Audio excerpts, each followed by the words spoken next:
ఆంధ్రప్రదేశ్ ఆర్థిక వ్యవస్థను గాడిలో పెట్టేందుకు ఆర్థిక సంఘం తగిన సహకారం ఇవ్వాలని ముఖ్యమంత్రి చంద్రబాబు కోరారు.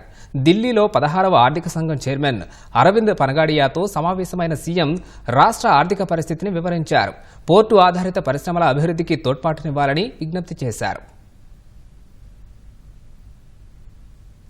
ఢిల్లీ పర్యటనలో ఉన్న ముఖ్యమంత్రి చంద్రబాబు 16వ ఆర్థిక సంఘం చైర్మన్ అరవింద్ పనగాడియాతో ప్రత్యేకంగా సమావేశమయ్యారు.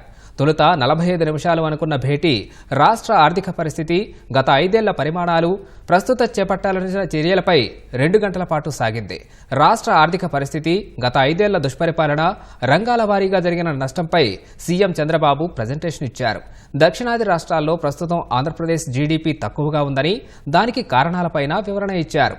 ఇటీవల నీతి ఆయోగ్ ఇచ్చిన ఆర్థిక ఆరోగ్య నివేదికలో ఏపీ పరిస్థితి చెప్పిందని, రాష్ట్రం అప్పు తిరిగి చెల్లించే స్థితిలో లేదని నివేదించిన విషయాన్ని గుర్తు చేశారు.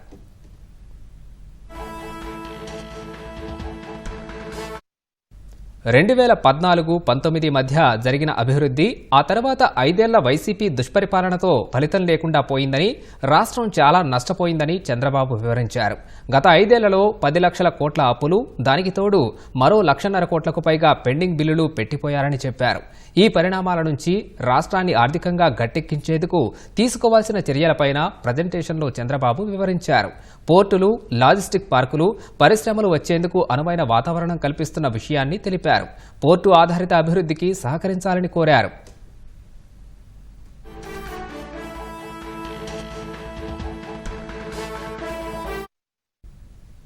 Deep technology, green hydrogen, green energy, AI టెక్నాలజీని ఎలా ఉపయోగించుకోవాలనే విషయాలపై ప్రజెంటేషన్లో చంద్రబాబు వివరించారు. తిరిగి రాష్ట్ర ఆర్థిక వ్యవస్థను గాడిలో పెట్టేందుకు చర్యలు వివరిస్తూనే అన్ని అంశాల్లో ఆర్థిక సంఘం కూడా తగిన సహకారం ఇవ్వాలని కోరారు. ప్రజెంటేషన్ అనంతరం అనేక అంశాలపై చంద్రబాబు, అరవింద్ పనగాడియా చర్చించారు.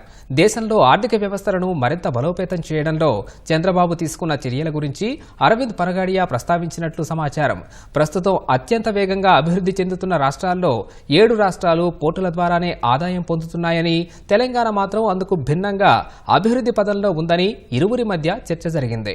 గతంలో చేపట్టిన చర్యలే హైదరాబాద్ను ప్రపంచానికి అనుసంధానం చేశాయని వివరించారు.